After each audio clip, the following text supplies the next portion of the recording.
ছোটোবেলায় স্কুলের টিফিনে আমরা অনেকেই কুলের আচার খেয়েছি। তো আজকে কুলের আচার রেসিপিটি দেখাবো। তার জন্য 1 কেজি মতো পাকা কুল পরিষ্কার করে ধুয়ে ফাটিয়ে নেওয়া হয়েছে।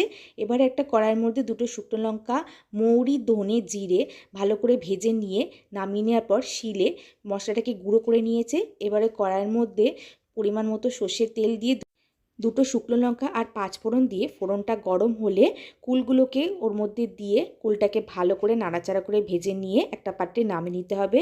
এবার কড়াইয়ের মধ্যে 700 গ্রাম মতো আখের গুড় দিয়ে গুড়টাকে ভালো করে গরম করে নেওয়ার পরে ভেজে রাখা কুলগুলোকে ওর মধ্যে দিয়ে বেশ খানিকক্ষণ নাড়িয়ে চাড়িয়ে নেওয়ার পরে ওপর থেকে স্বাদ মতো নুন আর বিট নুন দিয়ে নুনটাকে ভালো করে মিশিয়ে নিয়ে বেশ খানিকক্ষণ ফুটিয়ে নিতে হবে।